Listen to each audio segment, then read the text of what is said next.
Feel it for a moment. That feeling that something is about to go wrong, even when everything is calm.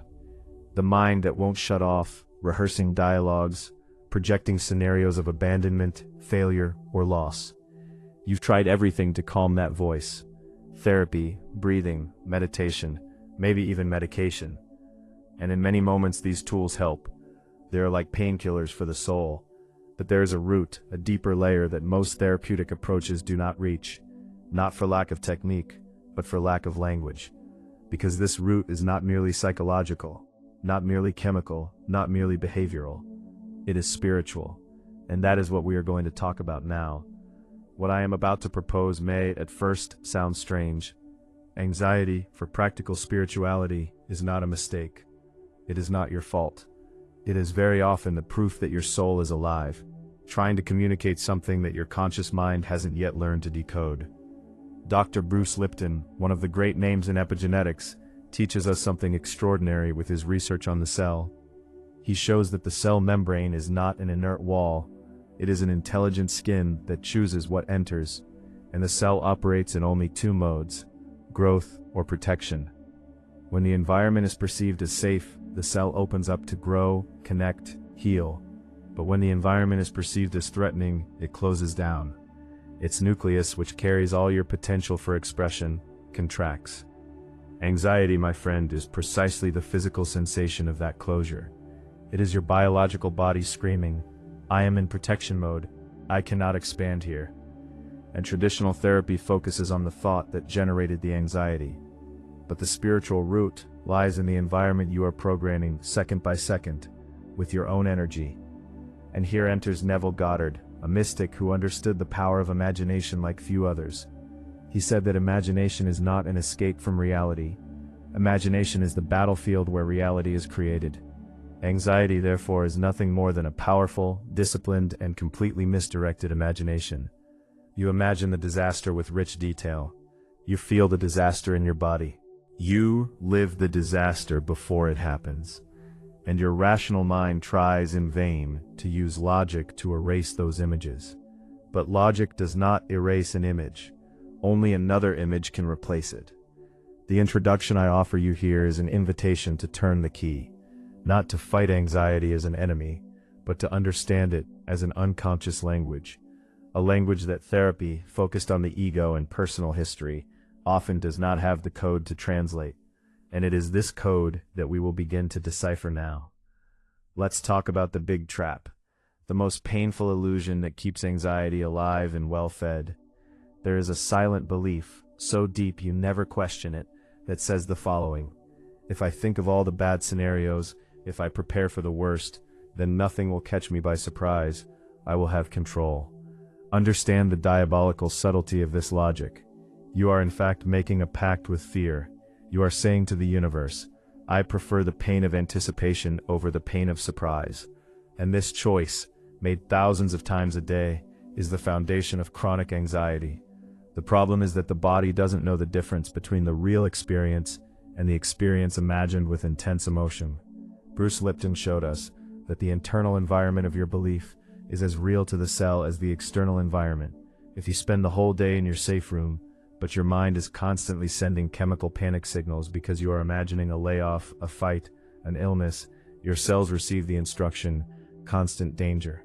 And what does the intelligent cell do in the face of constant danger? It activates the genes of protection and survival, and deactivates the genes of growth, healing, and repair. You can take all the supplements in the world, you can do the best therapy, but if your anxious thinking is frequent, you are literally programming your cells for collapse. You are living biologically in the future you fear. Here is the expectation break that traditional therapy doesn't tell you. Cognitive behavioral therapy, for example, is wonderful for teaching you to challenge anxious thoughts with logic. What is the real evidence that this is going to happen? But it fails to reach the root because logic is not the language of the unconscious. The unconscious speaks through images and emotions, not rational arguments. Trying to think positive when your body is vibrating fear is like trying to put out a fire with a paintbrush. You change the color of the wall, but the fire remains inside.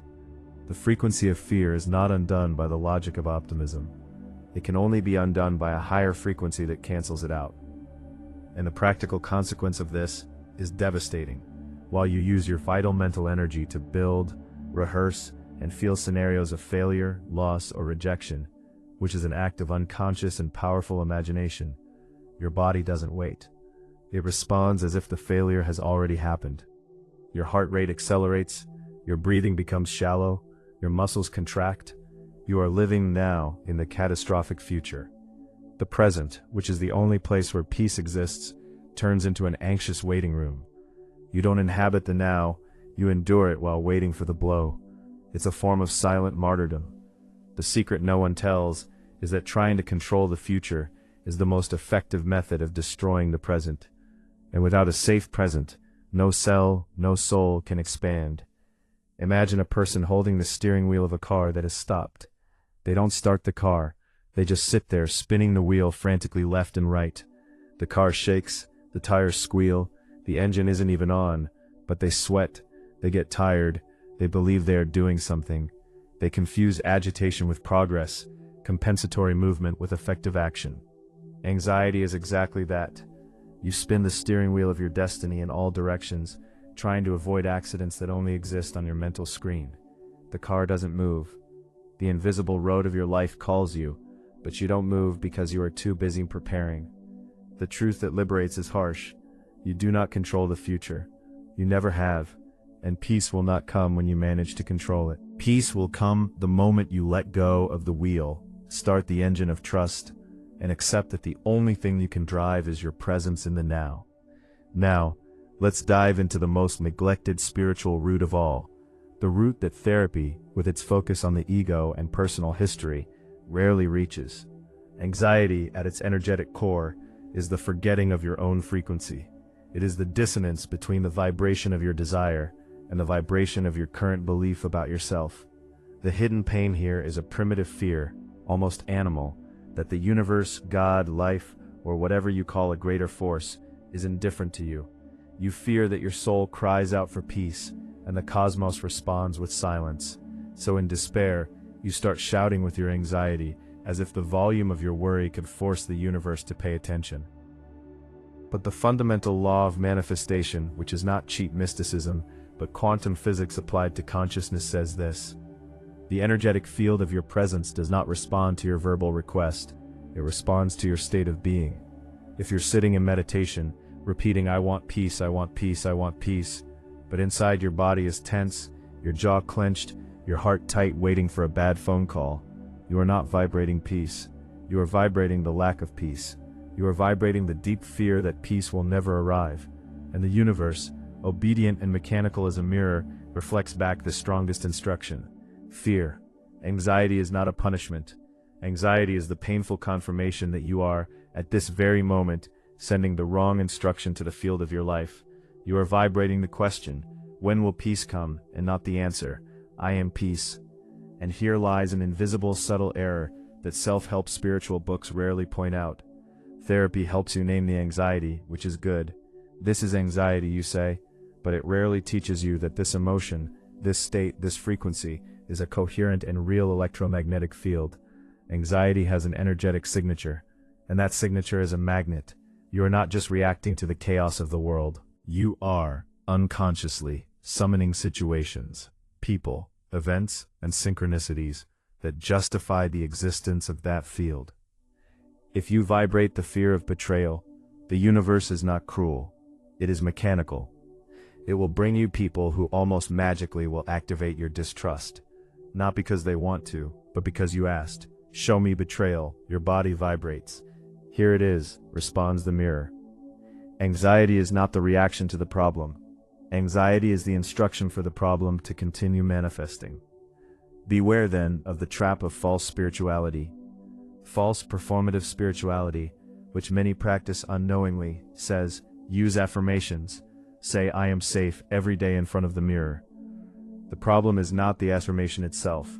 The problem is that if while you say I am safe, your neck is stiff, your shoulders are hunched, and your breath is held, your body, which is your living unconscious, is screaming, I don't believe that. The conscious mind lies, but the body, the frequency, the electromagnetic field, always tells the truth. Anxiety is the truth of your body, about the lie your mind tries to believe. You cannot fool the field, you can only transform it. There is a practical path, a 3-step technique that works like a key to this lock. First, when anxiety arrives, don't try to analyze the thought. Track the sensation in the body. Ask, where does this anxiety live? Is it a knot in the stomach? Is it a tightness in the chest? Is it a lock in the throat? Gently place a hand over that area, without judgment, just observe. This is the act of becoming the safe environment. Second, ask this sensation with the curiosity of a scientist and the compassion of a mother. What old fear, what forgotten story have you come to show me today? Don't expect a logical answer. Expect an image, a memory, an older feeling. Third, breathe. But don't breathe just any air. Breathe as if you are blowing a soft, conscious golden light directly onto that dark area.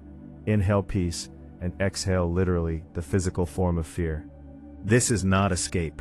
It is you, for the first time, ceasing to be the victim of anxiety, to become the sacred environment where it can be transmuted. Prepare yourself for a truth that may at first hurt, but it's a hurt that heals. For many of you listening to me, anxiety is not a problem to be solved. Anxiety, paradoxically, has become an identity to be protected. There is a deep secret fear that you may have never confessed to yourself. If anxiety goes away, if this constant fog of worry dissipates, who am I? What will I do with all the time and energy that was once dedicated to worrying? Without anxiety, you would have to face the void, the freedom, the vastness of your own strength. And that, admit it, scares more than the known pain. Uncomfortable familiarity is a home, even if cramped. Bruce Lipton, with his vision of cellular biology, gives us a powerful metaphor. The cell that lives in protection mode, the anxious cell, does not reproduce, does not expand, does not seek nutrients, does not connect with other cells to form something greater. It simply survives. It exists in a state of waiting, of containment. The purpose of life for that cell is not to grow, it's not to die. It is a minimal purpose, but it is a purpose.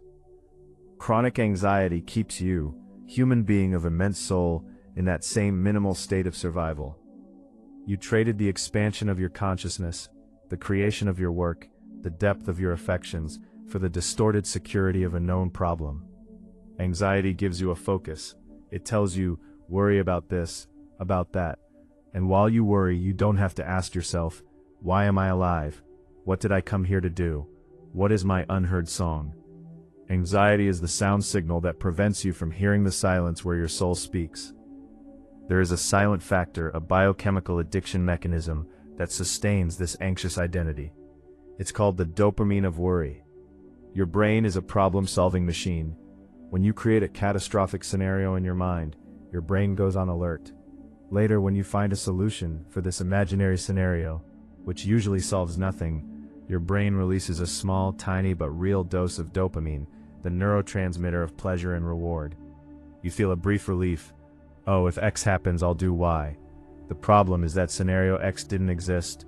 You created it so you can solve it and get your dose of dopamine. You become addicted unconsciously to the cycle: worry, false solution, momentary relief. You are not addicted to the crisis.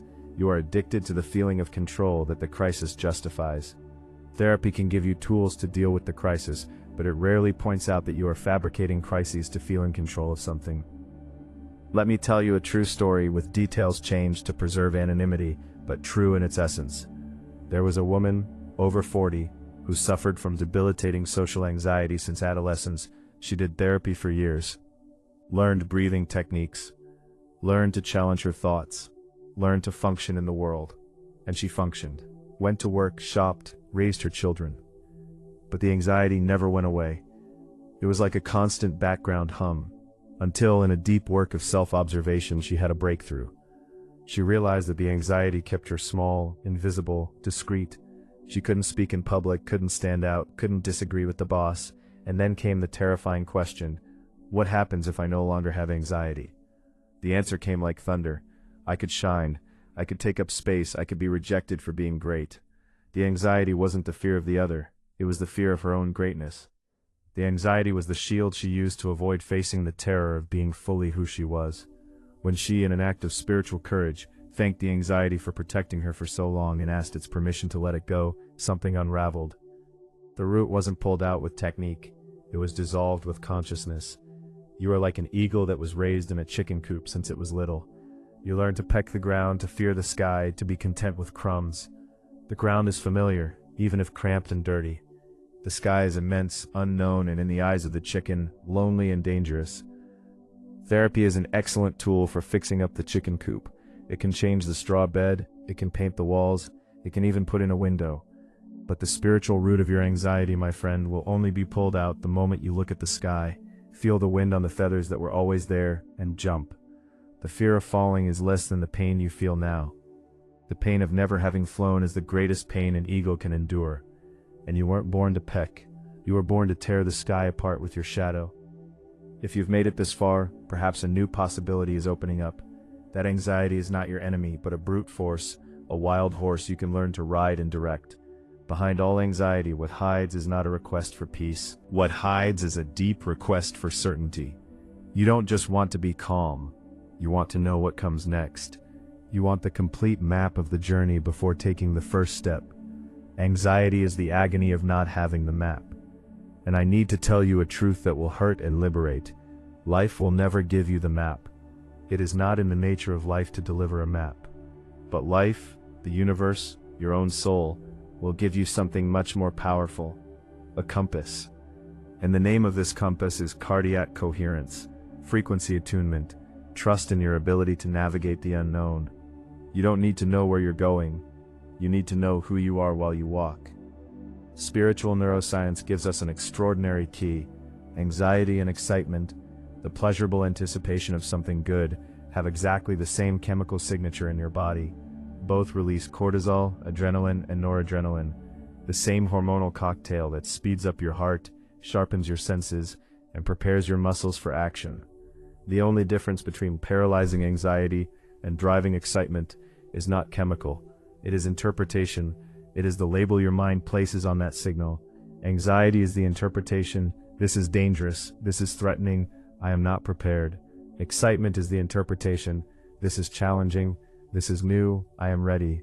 The power therefore lies in renaming the signal, in feeling your heart race, and instead of panicking, whispering to yourself, my body is preparing for something important. My energy is rising. This is not fear. This is pure potency. This leads us to a radical shift in perception. Stop trying to eliminate anxiety. That is a lost war. It is an energy, and energy is not eliminated. It is transformed. Thank it. The energy that anxiety gives you is a powerful engine.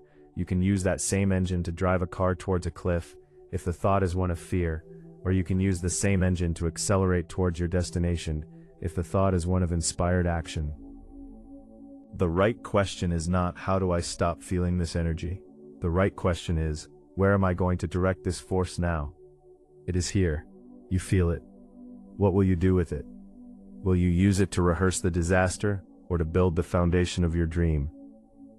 The choice is yours, and it is made in the field of attention, not in the field of chemistry. Here is a practical exercise, a training for your unconscious. When anxiety arrives, and it will arrive, because you are learning to dance with it, not kill it, do the following. Instead of using your vivid imagination to create the worst-case scenario, use the same imagination, the same capacity for sensory and emotional detail, to create the best-case scenario. If you are anxious about a presentation, don't see yourself stammering. See yourself speaking clearly, being applauded, feeling the relief and joy. If you are anxious about a difficult conversation, don't see yourself being rejected. See yourself being heard, respected, finding a point of connection. In doing so, you are not escaping reality. You are, for the first time, training your unconscious to create a neural pathway parallel to that of fear. You are teaching your anxiety, that blind force, to serve your soul. You are turning the tool of terror into the tool of creation. Joe Dispenza invites us to an even higher state. He says you must become the observer of anxious thoughts, not the thinker identified with them. Imagine your thoughts as storm clouds, passing through a vast sky. Anxiety is the dark cloud. It can lightning, it can howl, it can feel like the most real thing in the moment, but you are not the cloud, you are the sky. The sky doesn't fight the storm, the sky contains the storm. The more you recognize yourself as the sky, the silent conscious space that witnesses the storm without being destroyed by it, the less the clouds can devastate you. You don't need to stop the storm, you need to transcend the need for it to stop. Peace is the discovery that you are bigger than it. And so, we come to the end of this conversation, which is not a period but a starting point. You have been introduced to a route that therapy, in its approach focused on the conscious mind and behavior, often does not reach. Anxiety is not a biological error, it is not a character flaw, it is not a failure in your brain chemistry, although chemistry plays a part. Anxiety seen with the eyes of the soul is a spiritual call, a call to remember that you are not just the frightened character on the stage of life. You are also the author who wrote the play, the director who chooses the scenarios, and the audience learning to watch their own creation with detachment and compassion. Fear is the first scene of the first act of every growth journey. Courage is not the absence of fear. Courage is the conscious decision to turn the page, even with trembling hands. Bruce Lipton left us with a teaching that is a true hymn of liberation. Just as a cell can alter its genetic destiny by reinterpreting the environment it lives in, you can alter the expression of your anxiety by reinterpreting your relationship with the unknown. Fear is an old program, engraved in you by past experiences, familiar beliefs, ancestral traumas. But a program, no matter how old, can be rewritten. Your present moment awareness, the simple act of stopping and asking, "Is this true now?" is the only reprogramming tool that therapy cannot prescribe, but that you already possess in your essence. The medicine is not in the pharmacy. The remedy lies in your ability to choose a different thought until it becomes a different chemistry. And Neville Goddard, the mystic of creative imagination, reminds us of the final key. He said that the kingdom of heaven is within you. And anxiety, my friend, is the force that tries to keep the doors of that kingdom locked. It is the fearful gatekeeper who tells you, "Don't go in, it's too big in there, you'll get lost." But the key has always been in your hand. The name of this key is imagination. Use it not to build the monsters that paralyze you. Use it to build the temple of your inner security. When you close your eyes on a gray Wednesday and imagine, with faith and feeling, a future of peace, you are closer to God, the universe, your own soul, than the one who prays with memorized words on a glorious Sunday, but who inside still fears the dark. Therefore, do not wait. Do not wait for the anxiety to completely disappear, for you to then start living. Start living today, as if it were already gone. Occupy the space of your own courage. Act as if you are not afraid, not to deny the fear, but to teach your body, your mind, your energetic field a new song. Teach your biology the song of trust, repeating it in small and large acts, until it becomes the background melody of your life. And one day, without you realizing exactly when, something will change. You will wake up and feel the energy you once called anxiety. It will still be there, but it will no longer be a tightness. It will be a hum of potency. It will no longer be paralysis. It will be a readiness to act. Anxiety, that brute force you once so feared, will not have gone away. It will have transformed into the vital force that you once learned to suppress. And now, finally, it propels you forward, instead of holding you in place. This is not a concept. This is your healing in action. This is your faith in motion. And this faith, silent and powerful, is the only spiritual root that anxiety will ever be unable to touch.